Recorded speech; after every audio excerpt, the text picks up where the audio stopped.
Tewet est né il y a 66 ans, au pied de ces montagnes de Bornéo, où vit sa tribu, les Dayak Bassap. On appelle ça les monts Marang. Nous avons pu y grimper jusqu'au sommet, jusque là-haut. J'ai été partout. On y a cherché des grottes, mais on l'a fait petit à petit, par petits bouts. J'ai été partout, vous savez, et j'ai tout exploré.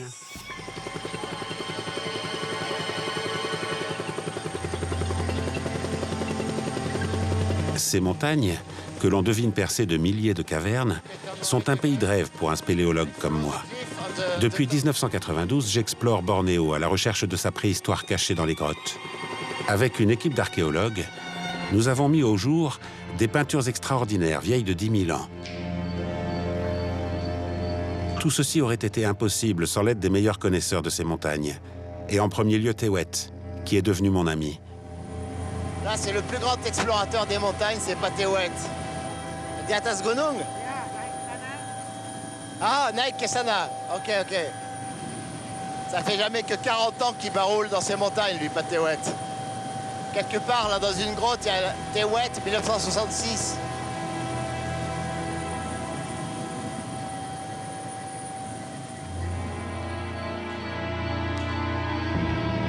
Surnommé dans son village le Dayak aux 1000 grottes, Tewet a une bonne raison pour explorer la moindre cavité perdue dans ces falaises impossibles.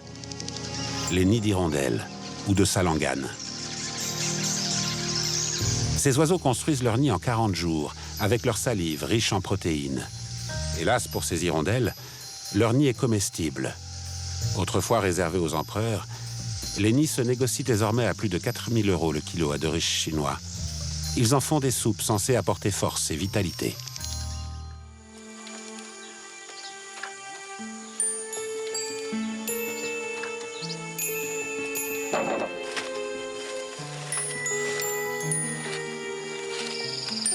Au fil de nos expéditions, et malgré sa discrétion coutumière, marque des grands hommes en Indonésie, Tewet s'est révélé comme le meilleur chasseur de nids d'hirondelles. J'ai appris que la production est en baisse. Tout change si vite à Bornéo. À 66 ans, il continue à partir en forêt. Mais pour combien de temps? Je veux recueillir son témoignage sur ce drôle de métier. On se retrouve après 7 ans, date de mon dernier voyage. Et c'est comme si on s'était quitté la veille. La maison de Tewet est construite à la façon des Dayak. Ici, rien n'a changé. Voilà du bon poisson. Je suis né en 1947. Où est-ce que tu es né? Là, en amont. La première fois, on a dormi là-bas. Oui, exactement là. Il y avait une maison abandonnée. Une maison vide, la première fois. Il y avait plein de moustiques. Le jour de notre première rencontre. C'est la maison dans laquelle je suis né. Je retrouve aussi Ibu Alima, sa femme, et ses 2 petits-enfants. Loin de l'agitation des mégalopoles indonésiennes, ce petit village Dayak semble un havre de paix. La communauté compte à peine 1 millier de membres. Je suis allé dans la forêt, dès l'âge de 11 ans, pour entrer dans les grottes les plus proches d'ici. Je pouvais grimper s'il y avait des grottes de quelques mètres de long. Eh bien, mes parents me donnaient l'autorisation d'y rentrer.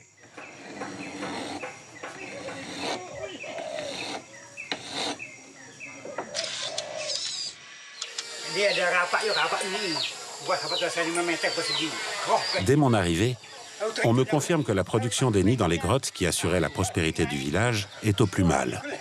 La communauté se retrouve à un tournant crucial. Qu'est-il arrivé aux hirondelles? Quelles sont les raisons de cette disparition?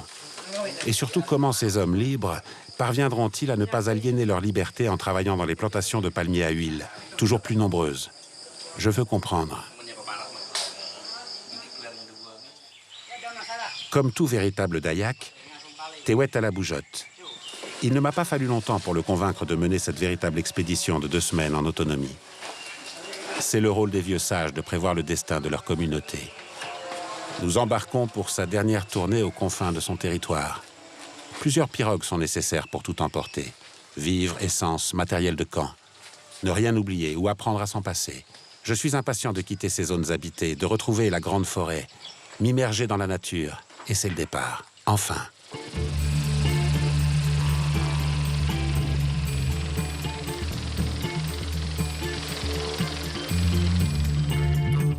Ce fleuve, Tewet le connaît comme sa poche.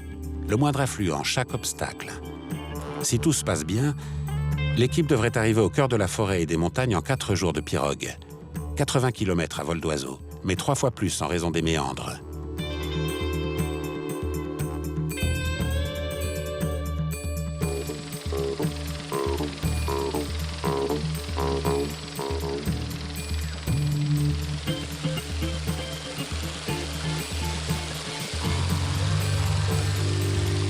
Tewet a composé son équipe avec prudence. À la barre, son neveu, Ohung, un piroguier virtuose. Et à l'avant, son ami Am, chasseur de nids d'hirondelles comme lui. Un peu son fils spirituel.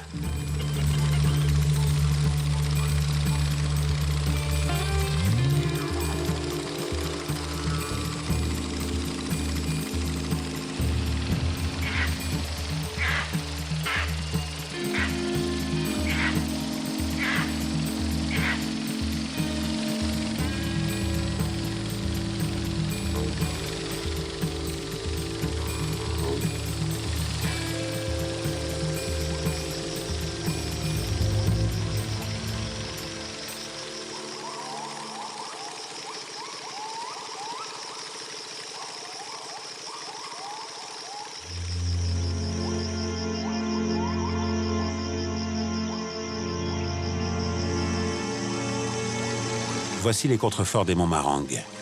Désormais, les petits rapides et les arbres morts vont se multiplier. Mais Tewet dirige la pirogue en véritable chef d'orchestre.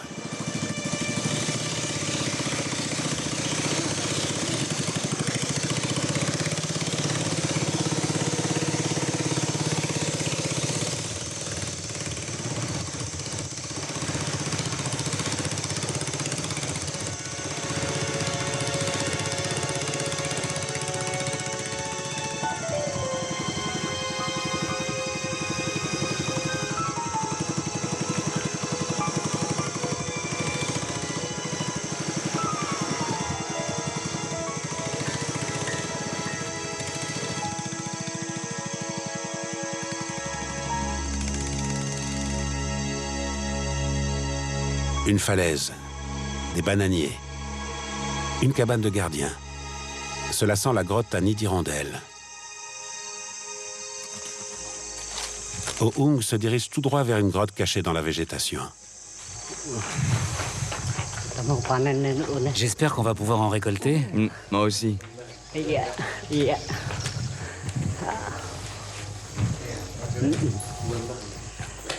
Il y en a. Il y a des nids.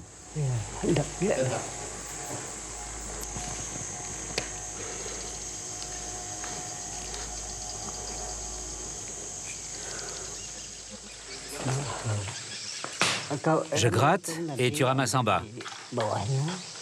Ah, il est presque tombé.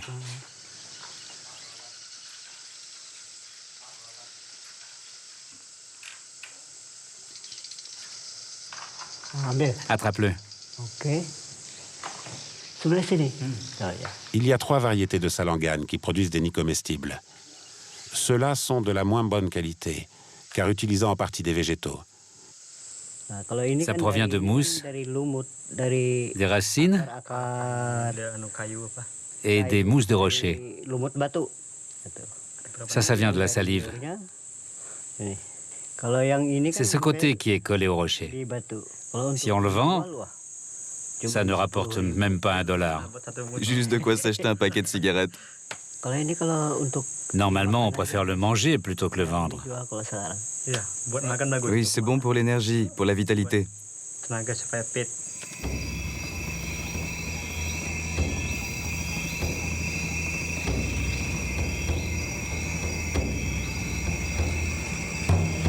Après une journée de pirogue sous un soleil de braise, il est temps de s'arrêter.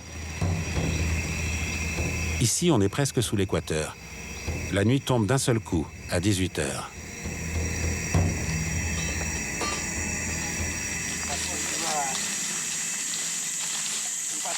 Endroit parfait pour faire le camp. Tewet sait que les meilleurs camps sont à proximité de la rivière, un peu en hauteur, pour éviter une crue subite. C'est la saison sèche, mais on ne sait jamais. L'eau permet de se laver, de faire la cuisine, et surtout d'améliorer l'ordinaire. Ce n'est plus comme autrefois. Avant, c'était trop facile de pêcher. Les écrevisses, c'est fini. Alors qu'autrefois, waouh! Les quantités de poissons ont diminué et je ne sais pas combien on va en attraper.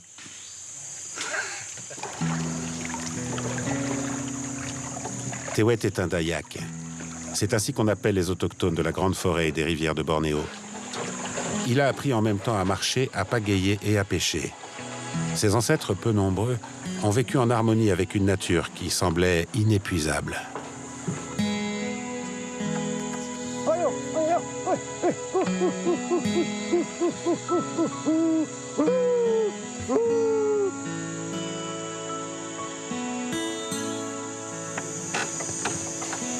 Ayo tiga.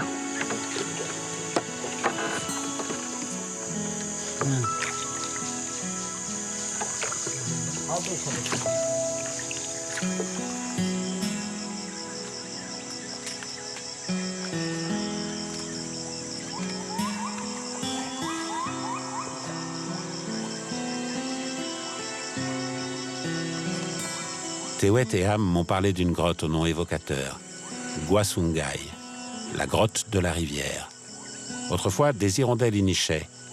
Ils veulent voir si elles sont revenues. Dès l'entrée, première surprise.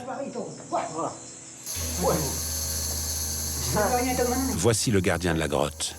Ce serpent de 3 mètres de long capture au vol dans le noir chauve-souris ou hirondelle. C'est une couleuvre, mais ses morsures sont redoutées. Elles cicatrisent mal.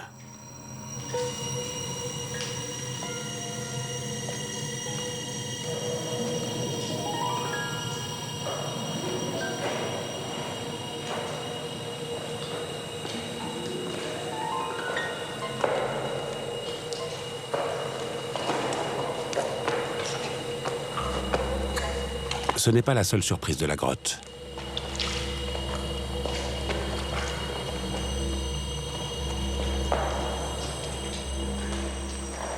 Comme son nom l'indique, cette grotte est parcourue par un ruisseau actif en saison des pluies.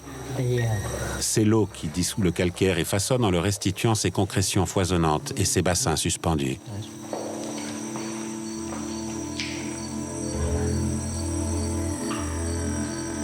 N'est-ce pas un esprit malfaisant qui a été changé en pierre?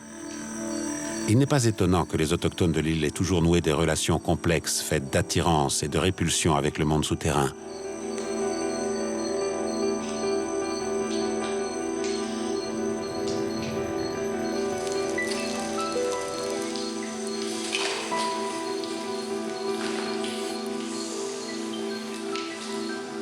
Ici, toute une faune souterraine vit dans le noir le plus absolu.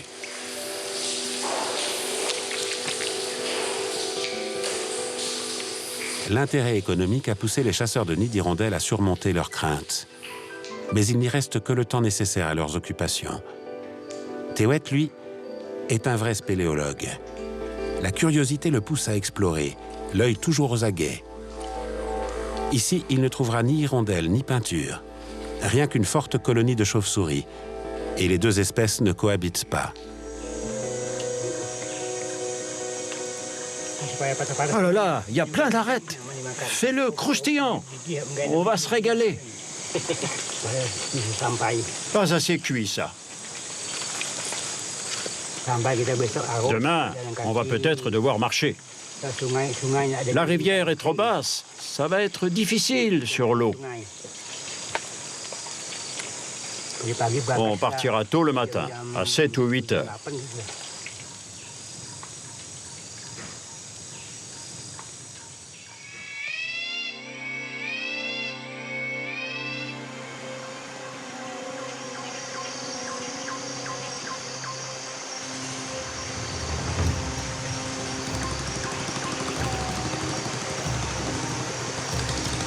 Troisième jour. Nous quittons le Bengalon pour un affluent d'eau claire qui porte le même nom que la montagne, Marang. C'est la clé pour pénétrer le territoire de Tewet. Elle draine une forêt aujourd'hui préservée où peu de gens s'aventurent. À partir de là, nous ne pouvons plus compter que sur nous-mêmes.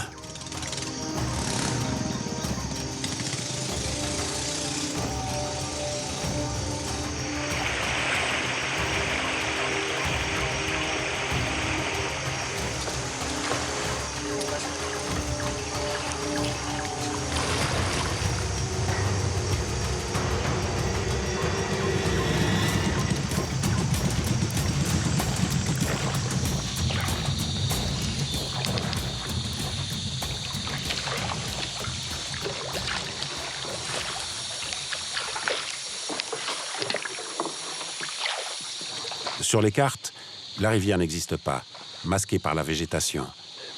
Mais Tewet n'a jamais eu besoin de cartes. Les lieux sont inscrits dans sa mémoire, transmis de génération en génération.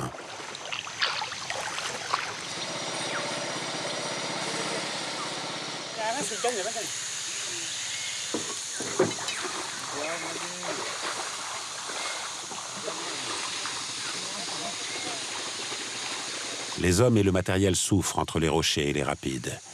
Et les ennuis mécaniques se font de plus en plus nombreux. Allons-nous gagner notre pari? Atteindre la source en pirogue, exploit que Tewet n'a réalisé qu'une seule fois auparavant.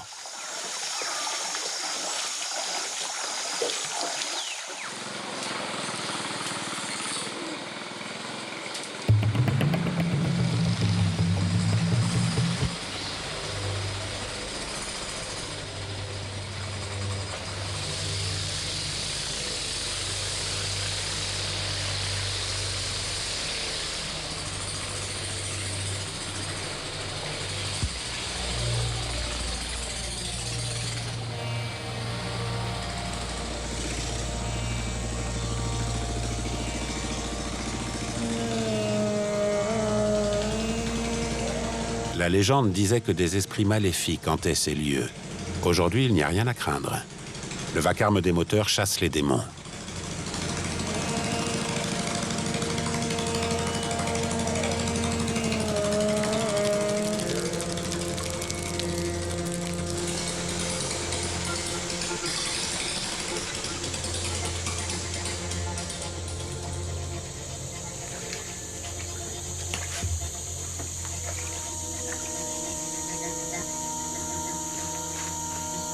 Je n'y croyais plus. Et pourtant, nous atteignions la source de la Marang. La rivière sort d'une grotte. C'est une résurgence, l'endroit où une rivière souterraine sort au grand jour. Allez, on rentre dans la grotte.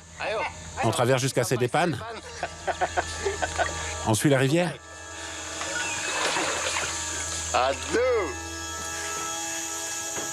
Cette rivière s'enfonce sous terre de l'autre côté de la montagne.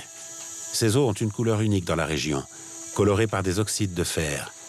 Tewet a été le premier à faire le lien dans les années 60. À l'époque, il avait baptisé la rivière et la montagne du même nom, Marang, qui signifie doré en Dayak Bassap.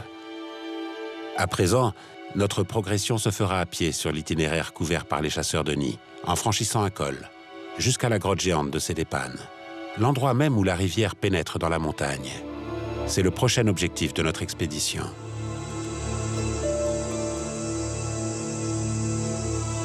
Est-ce le fait d'approcher Sedepan qui met Tewet en veine de confidence? Il se rappelle ses aventures de jeunesse.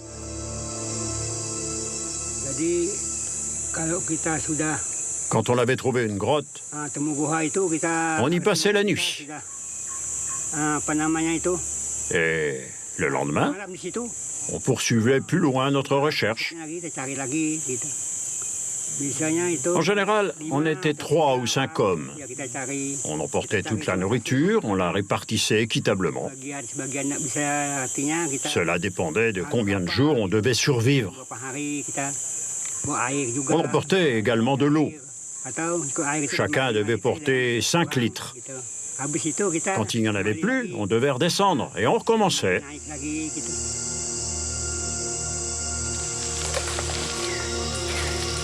Am est le fils spirituel de Tewet, et pourtant tout les sépare. Il est venu dans la région il y a 20 ans pour payer les études de son fils et il y est resté. Attention, C'est un solitaire, quand Tewet chasse en bande. J'ai fait sa connaissance peu après Tewet et il n'a jamais loupé une de mes missions. Prévenu par je ne sais quel tam-tam de la forêt.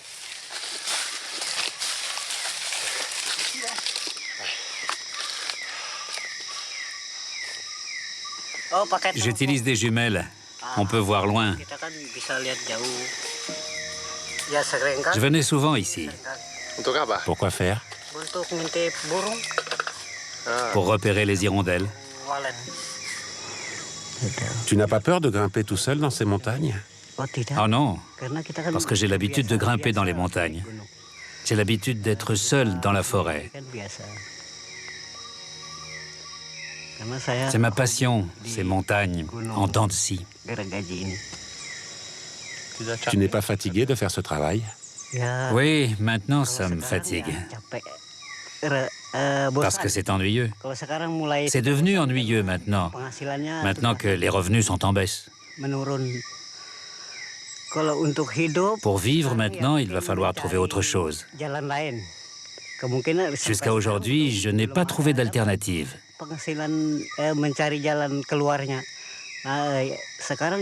Je cherche, mais je n'ai pas encore trouvé la solution.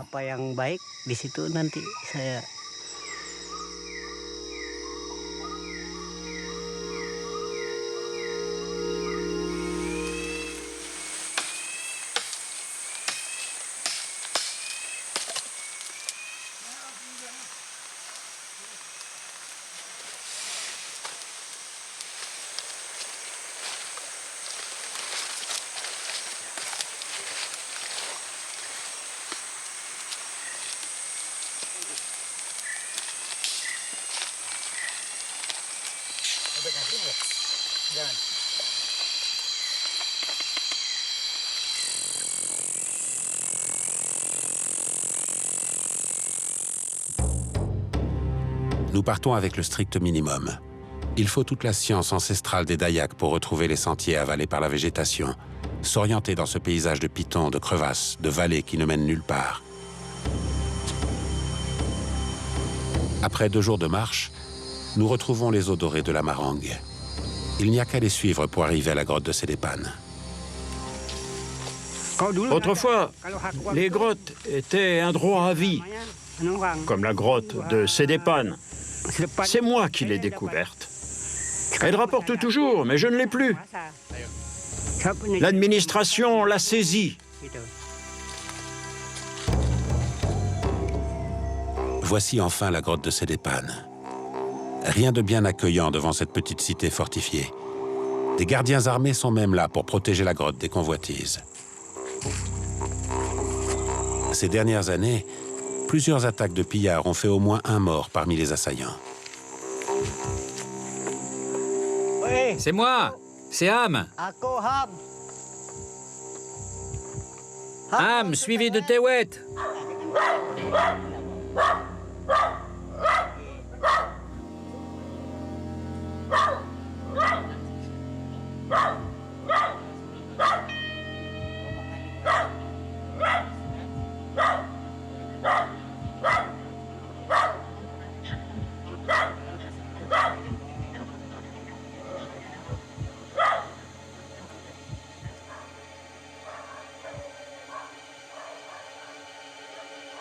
Une fois la grotte saisie par l'administration, elle y a installé les gardiens et vend la récolte aux enchères.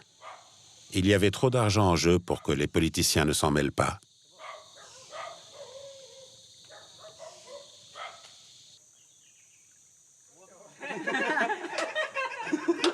Isolés dans leur citadelle, les gardiens n'ont pas une vie facile. Ils s'ennuient ferme en attendant un ennemi improbable.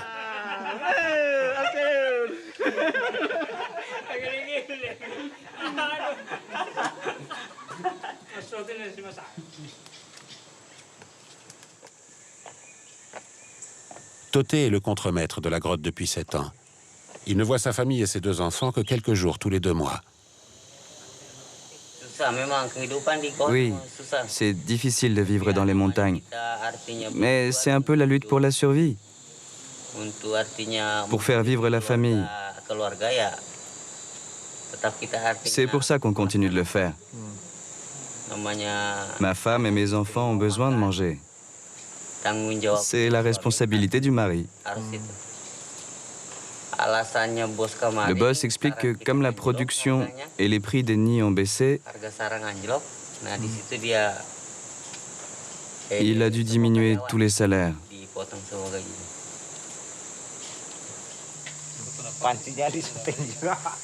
Quoi? La grotte m'a épuisé. Ah, tu sors à l'instant? Oui, on sort juste.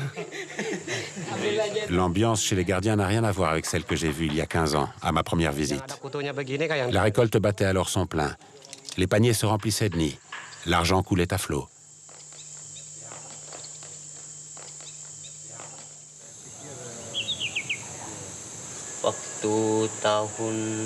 En 1994, Sedepan était pleine de nids. À cette époque, on produisait plus ou moins 100 kilos. Maintenant, tout ça a beaucoup diminué. Vraiment, à cette époque, c'était incroyable. Il y avait du mouvement. Une fois, je suis entré dans la grotte avec mon père. C'était comme une guerre. Certains nous menaçaient avec des lances. C'était le foutoir. Des gens nageaient dans la rivière.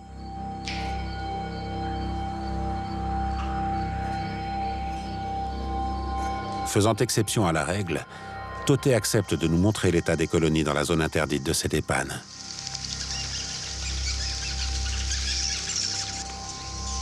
Notre explorateur retrouve les grandes galeries parcourues dans sa jeunesse. Le réseau souterrain est complexe, fait de branches superposées, totalisant 7 km de développement.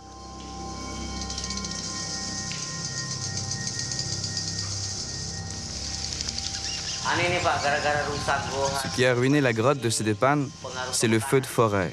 La fumée est entrée dans la grotte. Elle est rentrée. Et a stagné à l'intérieur, qui était alors noir de fumée. Les unes sont mortes, les autres ont déménagé. En conséquence, très vite, les nids ont commencé à décroître en nombre. Décroître, jusqu'à maintenant. À la dernière récolte, nous n'avons pas atteint les 30 kilos. Ces images datent de l'âge d'or de Sedepan, avant le grand incendie de 1997. En 15 mois, le quart de Bornéo est parti en fumée. On y voit le pillage systématique des nids, même ceux où les mères couvaient les œufs. Parfois, si on en trouve, on les mange, comme ça.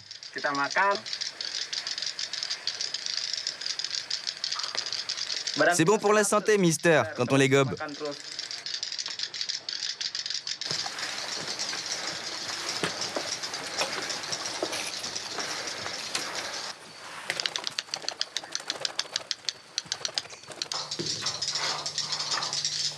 Ce travail avait duré 4 jours, pour une récolte de 110 kilos, l'équivalent de 36 000 €.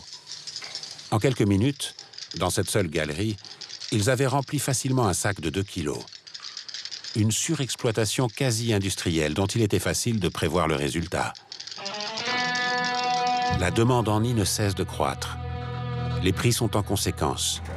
Les sachets de 250 grammes sont vendus 1 000 € pièce dans les aéroports.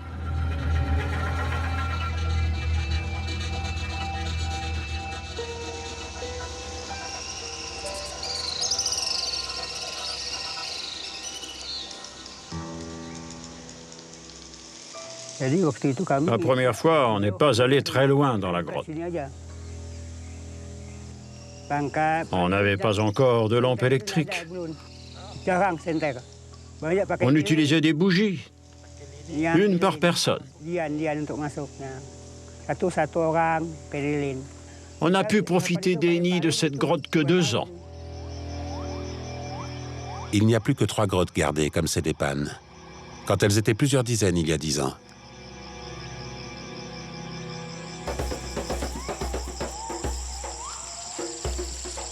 Si je comprends bien, pour les gardiens, la chute des nids s'explique uniquement par le grand incendie et non la surexploitation.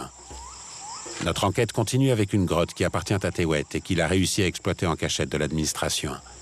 c'est Ham qui, dans ses tournées solitaires, récolte pour Tewet. Comme ce sont des nids blancs, 10 fois plus chers que les nids noirs de Cédépane, cela vaut bien un petit détour.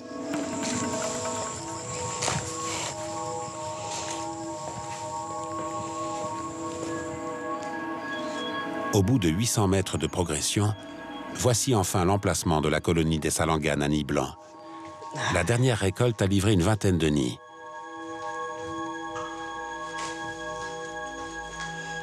Oh là là.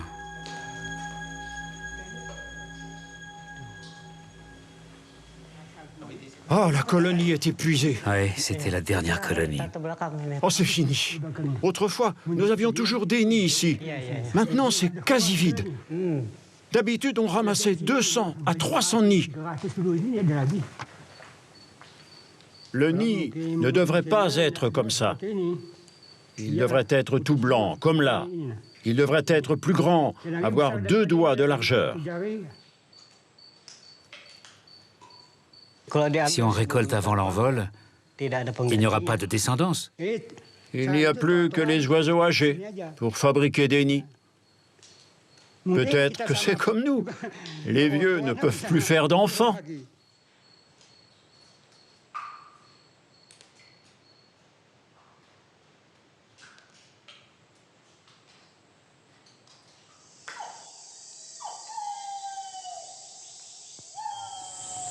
Peut-être que d'ici 2 ans, ce sera fini. On doit trouver un autre moyen pour vivre. D'abord, la forêt a brûlé. Ensuite, trop de gens ont ramassé les nids, les prenant alors qu'ils ne sont même pas achevés. Nous sommes tous malades de ça. Pour vivre, on devrait peut-être faire des plantations.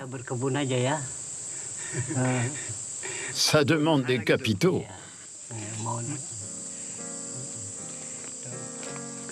Au moins, on ne serait plus dépendant des nids.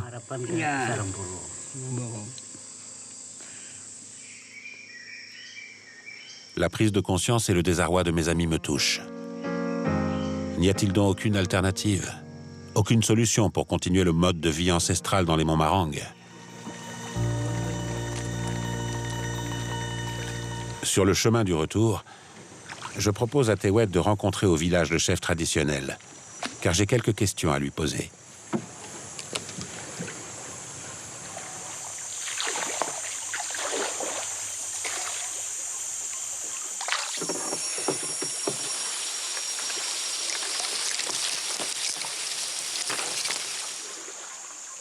Attention!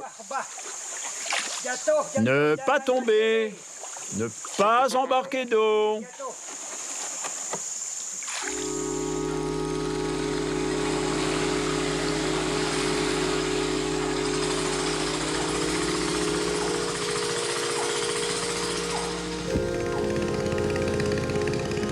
Arrivés sur le grand fleuve, nous dépassons de drôles d'embarcations chargées jusqu'à la gueule de bois, débitées en planches et en chevrons.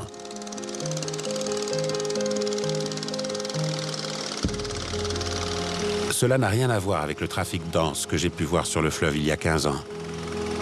Les trains de bois flottés se succédaient à la queue leu-leu jusqu'aux scieries de Bengalone, propriété d'Indonésiens d'origine chinoise.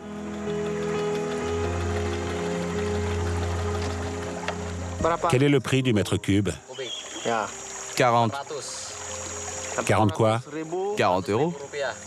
Pour un mètre cube? Oui. 40 euros le mètre cube, soit 11 fois moins que le cours mondial de l'époque pour le Méranti, dont on fait les meilleurs contreplaqués. Une saignée à vif de la forêt tropicale, et pour des revenus ridiculement bas. Ils en font quoi de ce bois? Pour faire des meubles, des maisons. Où ça part? À l'export, vers Java. Mais ça, c'était il y a 15 ans. Depuis, la législation forestière a évolué en Indonésie, si l'on en croit les annonces officielles. Mes amis ont compris mes doutes. Ohung, notre piroguier, arrête d'autorité la pirogue devant un campement. Il m'explique que cette cabane est la sienne, et il prépare le repas de midi. On va manger des nouilles minutes. À table. Je ne comprends pas bien où je suis. Am et Tewet m'entraînent alors sur un chemin dégagé. Plus de doute, nous sommes dans une exploitation forestière. Tewet a l'air un peu gêné. Il minimise l'exploitation. Ici, ils prennent juste les arbres qu'il faut. Ceux qui sont utiles. Pas les arbres petits comme eux. Mais peut-être qu'un jour, il n'y aura plus d'arbres ici. Comment faire? C'est pas encore fini. Quand c'est pour un usage local, c'est suffisant. Maintenant, il n'y a plus de bateaux qui les transportent à l'étranger. Non, il n'y en a plus. Pourquoi? Parce qu'il n'y a plus de permis d'exportation.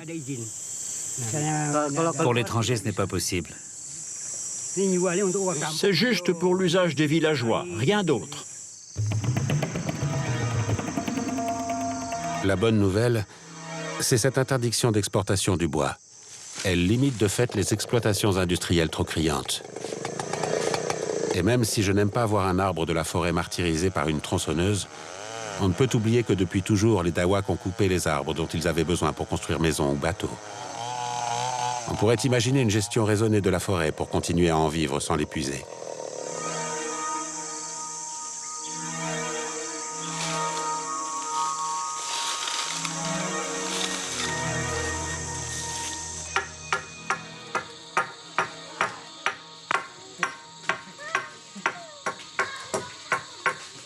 Tu construis ta maison? Non, c'est pour mon frère. Tu es un ouvrier? Je suis juste un ouvrier. Une maison en bois dans ce climat hyper humide, ça vieillit vite. Tewet m'emmène voir le chef traditionnel du village. Pa Hakim confirme mes inquiétudes. Il n'y a pas que la disparition des hirondelles qui met en danger la communauté. Les bonnes terres ont été prises. Comment allons-nous vivre? Pour les jardins, tout est pris. C'est fini. Avant, pour chasser les animaux, on n'allait pas très loin. Il y avait des cerfs. Maintenant, il n'y a plus rien, depuis qu'il y a des palmiers à huile. Toute la forêt de mangrove est devenue du palmier à huile. Ce n'est pas bon. Ça détruit la forêt. J'ai voulu retrouver ce coin de forêt que j'avais photographié dans les brumes du petit matin il y a 18 ans. Lui aussi est devenu un désert planté de palmiers, boosté aux engrais chimiques et autres herbicides.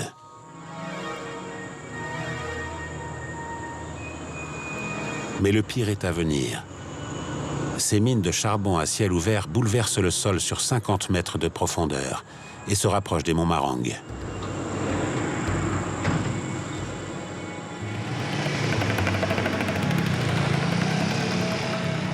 En ville, des bâtiments aveugles. À la verticale, des nuées d'oiseaux. Des financiers investissent dans ces ersatz de grottes ou fermes hirondelles, où se produisent désormais les nids. Voilà le futur que l'Indonésie réserve à sa vie sauvage.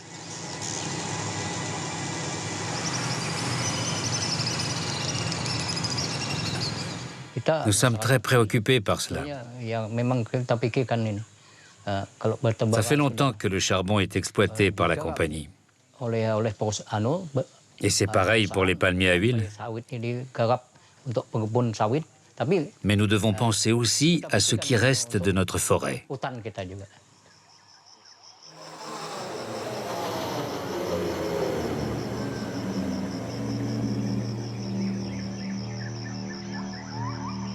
N'y a-t-il pas un espoir? Un avenir meilleur pour la communauté? J'étouffe au village. Nous repartons avec Am et Tewet vers un coin de forêt primaire, blotti au pied des monts Marang. Ne comptez pas sur moi pour vous dire où elle se trouve.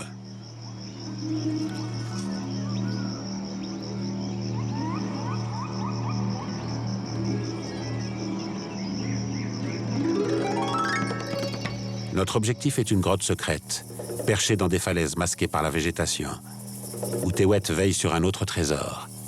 En chemin, nous allons faire un inventaire rapide de ce paradis de la biodiversité.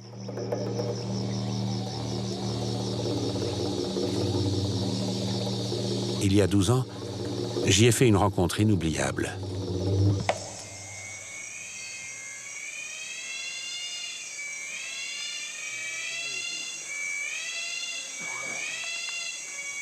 Un chat du Bengale, animal nocturne, pris dans un piège de chasse.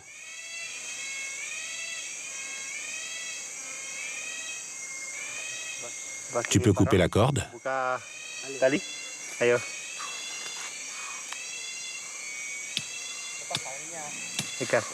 Même Tewet n'en avait jamais vu vivant.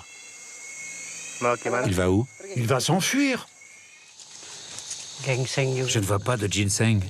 D'habitude, il y en a plein sur le bord du sentier. Pour un initié comme Tewet, cette forêt, c'est une armoire à pharmacie. Autrefois, celle-là, les gens l'utilisaient pour nourrir les cheveux. De la médecine naturelle pour les femmes, pour embellir les cheveux.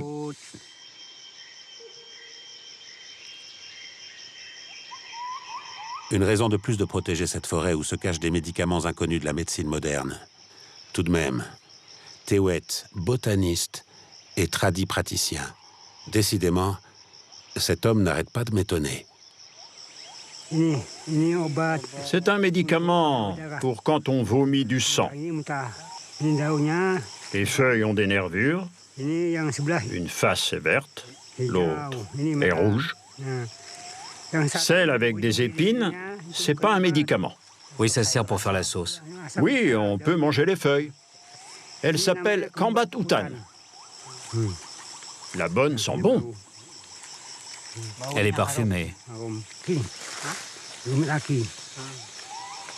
On appelle cette plante Jurumetaki. On écrase les feuilles et quand c'est une purée, on applique sur la blessure. Du coup, je demande à Tewet s'il a quelque chose pour mon dos. La réponse ne se fait pas attendre. La liane bankite, c'est un médicament contre les lumbagos. Vous devez l'infuser et puis boire. Le soir même, je l'ai essayé, avec succès. Un peu amer quand même. Ah oui, il y a des galets. C'est une pierre à aiguiser.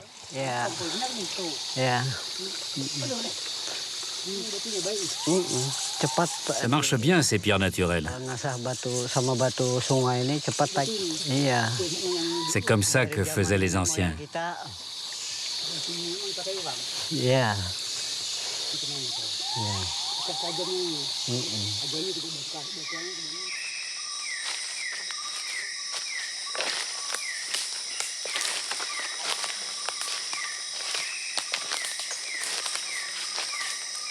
Hier soir, au bivouac, j'ai demandé à Ham s'il savait où trouver des orang-outans.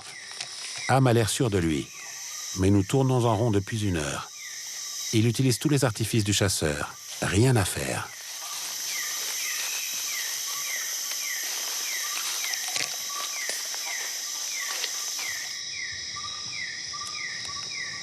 Voici un nid. Abandonné, mais pas depuis longtemps, me chuchote-t-il.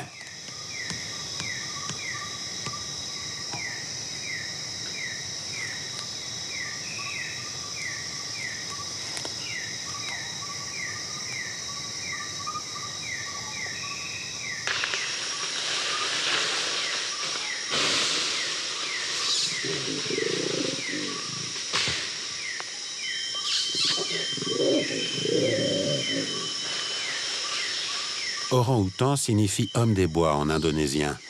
Ce grand singe sans queue n'existe qu'à Bornéo et à Sumatra. Son espèce est en danger.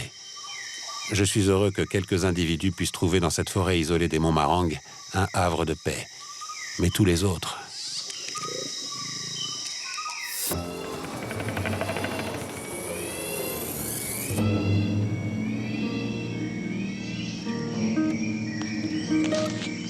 La pente est raide, quasiment verticale.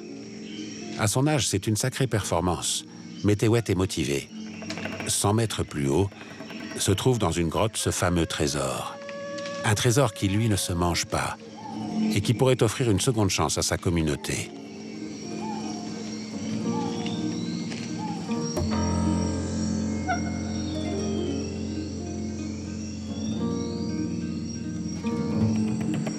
Il est inquiet pour son trésor. qu'il sait fragile.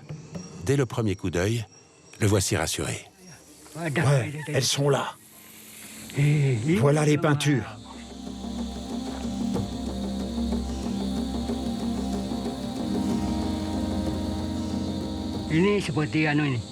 Cela ressemble à des formes animales. Cette main est plus grande que la nôtre. Il y a 5 doigts comme nous, mais elle est plus grande. Peut-être que cet homme était plus grand, plus costaud que nous. C'est étrange pour nous.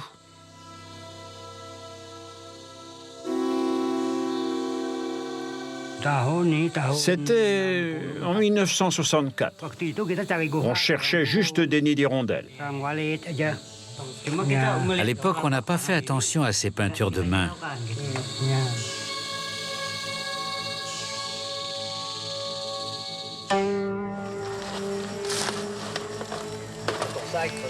Quand nous avons rencontré Tewet il y a 15 ans, avec mon équipe d'archéologues, il nous a guidés vers cette grotte. Ça c'est marrant, il y en a des rouges, il y en a rouges et marrons là. T'as vu? Et avec une bande aussi.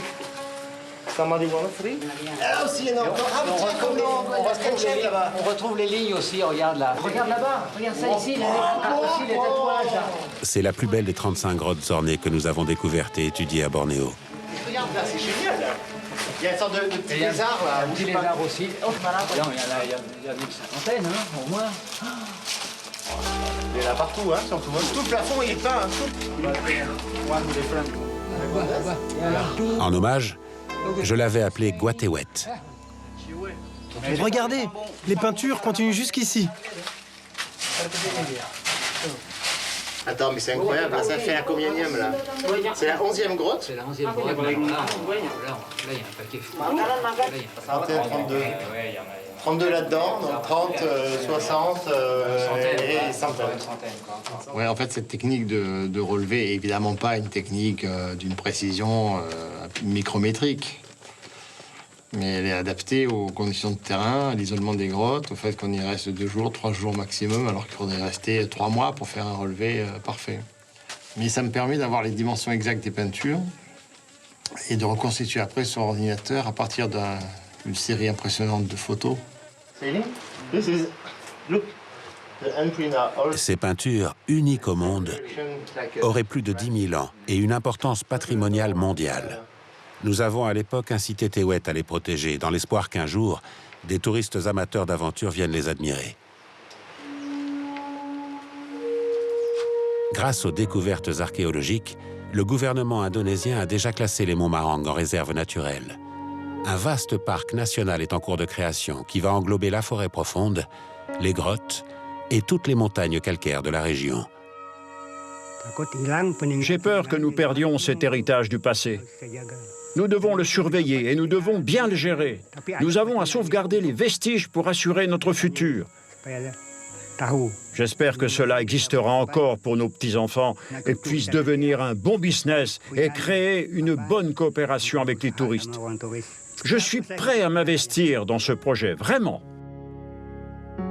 J'espère qu'avec ce trésor, Tewet et sa communauté sauront prendre un nouveau départ, en ouvrant les portes de leur paradis à des petits groupes d'amateurs d'aventures respectueuses, et ainsi conserver leur mode de vie dans les montagnes et les grottes de leurs ancêtres.